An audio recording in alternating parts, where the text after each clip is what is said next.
நீதிநெறியின் மூன்றாம் கண்ணாக கொண்டு அமைந்திருக்கும் நீதி ஒழுவர் நடுவர்களுக்கும் சூரியனை போல் அமைந்திருக்கும் பள்ளி தலைமை ஆசிரியருக்கும் அதில் கோள்களாக திகழ்ந்திருக்கும் ஆசிரியர் பெருமக்களுக்கும் நட்சத்திரங்களாய் மின்னுகின்ற மாணவ செல்வங்களுக்கும் உங்கள் அனைவருக்கும் எனது முத்தம் முதற்கொண்ட வணக்கத்தை நான் தெரிவித்துக் கொள்கின்றேன். நான் பேச வந்த தலைப்பு நேரத்தின் முக்கியத்துவம். பணத்தை விட நேரம் விலைமதிப்பற்றது. பணத்தை பயன்படுத்திய பிறகு அதை மீண்டும் சம்பாதிக்கலாம், ஆனால் கடந்த காலம் திரும்பாது. காலமும் அலையும் யாருக்காகவும் காத்திருப்பதில்லை என்று புகழ்பெற்ற பழமொழிகளை நாம் அனைவரும் கேள்விப்பட்டிருப்போம். காலம் யாருக்காகவும் எதற்காகவும் காத்திருப்பதில்லை. உண்மையில் சரியான நேரத்திற்காக நாம் தான் காத்திருக்க வேண்டும்.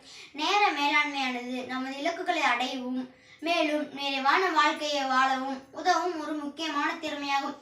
திறமையான நேர மேலாண்மையானது வரையறுக்கப்பட்ட நேரத்தை சரியாக பயன்படுத்தவும் வேலை ஓய்வு மற்றும் சுய முன்னேற்றத்தை சமநிலைப்படுத்தவும் உதவுகிறது. நேரத்தை திறம்பட பயன்படுத்தவும் நமது மனம் மற்றும் உடல் நலத்தின் ஒட்டுமொத்த வாழ்க்கையும் பராமரிப்பதில் இன்றியமையாதது. உங்கள் பொன்னான நேரத்தை மதிப்பிடுங்கள். வாழ்க்கையில் மிகவும் விலைமதிப்பற்றது. பணம் சம்பாதிப்பதுதான் நமக்கு தேவையான எல்லாமே என்று மக்கள் நம்புகிறார்கள். ஆனால் இந்த பிஸியான கால அட்டவணைகளால் பெற்றோர் தாத்தா பாட்டிகளுடன் பகிர்ந்து கொண்ட சிறப்பான தருணங்களையே மறந்துவிட்டோம்.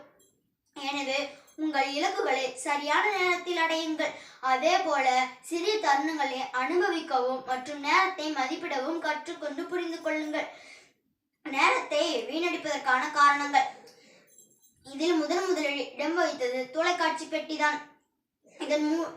யதார்த்தமாக சொல்லுவதென்றால் இதன் மூலம் 5% நன்மையை பெறுவதற்காக 95% கொண்டு நாசமாக்குகிறோம்.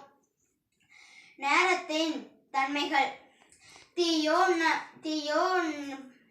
நன்றோ, நலமோ பலமோ, வீணோ வீராயமோ.